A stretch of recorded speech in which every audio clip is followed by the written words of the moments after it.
Hello, this is Mr. Howard, Superintendent for Oxy Schools. I'm making a community update before we start school using a different format, so hopefully I can share a document with you and we'll do some trial and error on that. I was hoping to do this last week, but there's a few things we were waiting on to finalize so I could get it all to you in one time. And this would just be involving our return to school plan and then some questions I've been receiving that I thought I'd answer in this format and then open it up if anyone else has questions moving forward. So the main starting point is that we are finishing with teacher and services was the last one was today. Tomorrow is a work day. And everyone is just, we're so excited to get going. The teachers are ready. The classrooms are ready. We're getting the last of everything put together and are excited to have kids. And I know they're excited to be here. So that's the most important thing is just we can't wait to welcome you to the start of a new school year. We'll make it as normal and safe as possible, and then we'll adjust as needed. We started fall practices today. We had wonderful turnout.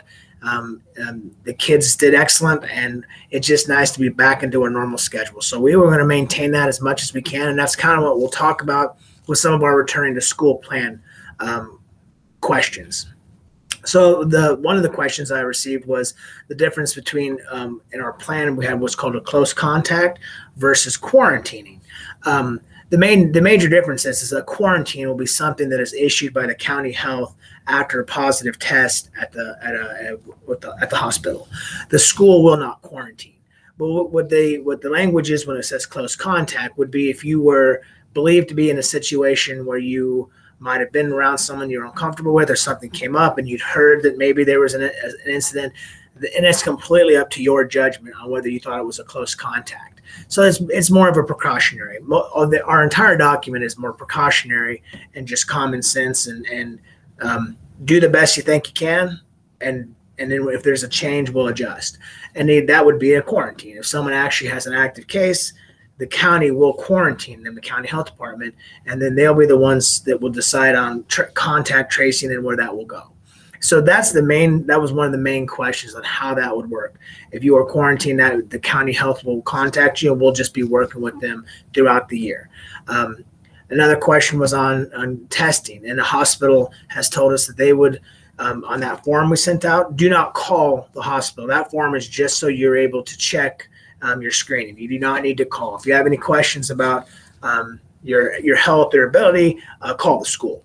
But that just gives you a checkpoint to see if you're feeling okay. So that's a screener. You do not need to call the hospital. That was the number on the digital screener. They also told me that they have some tests on hand, but unless it's an emergency, they don't want to use what they call the same day or the 1 hour test. So you use your judgment on when you feel like, hey, this is something I need to go in for, versus when is it better just to wait to some of the symptoms subside. But they'll work with you, and when in doubt, you can always call them and kind of tell them, here's what's going on, here's my thoughts. But they just wanted to make sure that we understood that there wasn't enough, that if you needed it today, that there's not always that opportunity. They'll have to send some of that in. That's just something they would like me to relate to you. The biggest question we've been having on our plan is there's two of them, and I'll cover them both, and then if there's any others, you'll know where to reach me. So the first big question is on athletics. So the league schools have been meeting, and we've been meeting with area schools.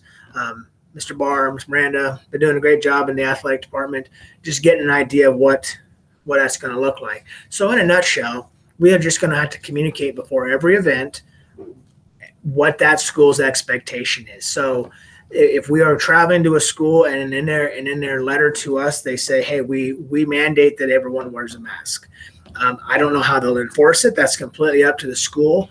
But as being courteous neighbors, that will be what their expectation is, and you'll know ahead of time. So that way you don't get to the game and feel like, oh, well, at our school we're not requiring that, so why are you here? We will do whatever each school has in their requirements. If you choose to travel or if you choose to watch it on open spaces, that's completely up to you. Same thing when they come here. We don't have any mandates at this time. And if we move forward, we can decide how that would look. But ours is going to be, we recommend they follow whatever their school's plan is, but we're not going to mandate anything. And the biggest thing we're asking them is to follow their own school's plan and then to stay in their own side of the gym. And then we'll take it from there. So the sports will really have to be almost a game by game, school by school. And then we will, as the year goes on, if there's any kind of commonality, we will try for that. And then we'll decide how that works if we end up having to change. So the sports will be something where we'll just have to be flexible. Just as we want to extend the courtesy to anyone, because we are not going to mandate things, and we're going to give some options and as long as we can. If another school has a different of opinion, that's how they want to run things, and we'll just let you know that's their expectation. So just FYI, you'll know in advance. The last thing is we had many questions about what's going to happen if we do have active cases. And the reality is we'll probably have time this year where there might be one or more active cases that happen in the community or in the school that we'll have to adjust as we move forward. So the as of right now, what we're going to be calling this phase, because we got our final piece from the state, is called the green phase, meaning no cases, no active concerns at all, and it's been several weeks since there's been any concerns. So I'm going to show you the document that the state gave us called the gating document, and it basically is a guideline to when a school should move. So if I've done this right, I'll know when I'm done recording. You should be able to see my screen now. So the KSDE gating document basically outlines a certain percentage to move from green to yellow to orange to red based on the enrollment of your school by building. So for Hoxie, what they mean by daily average attendance, that was the daily number of kids in attendance in last year. Just to put it for our own student body, we have roughly 220 per building, just give or take. So for us to move from the green, which we're in, no active cases, no other concerns, we would need to have 7 cases in a building. And if we end up having that many, that would move us into the yellow, which we would have other things we would need to do. So the reason I wanted to make sure that was known is because before there was no criteria for sure. It was, well, we don't know what the number is before we move from one phase to another. We will have more guidelines for you about what we plan to do on these subsequent phases if that actually becomes a place we need to go.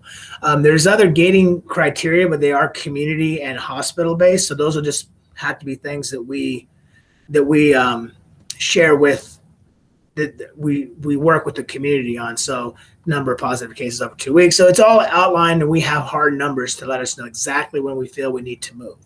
So that just puts a little bit of comfort as far as knowing that if this is what's recommended by the state, that this is probably a good indication that this is a safe way to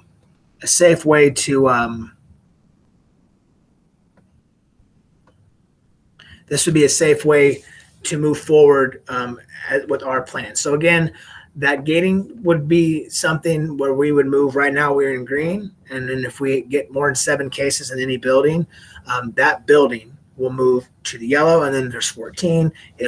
Or a different percentage, so it would move to the orange and then the red. So it's a very cut and dry number, and it gives us an opportunity to understand that we can have an active case, and that person will be quarantined, and we'll meet them where they're at as far as how they learn remotely. And then if that adds into more situations, then we can adjust.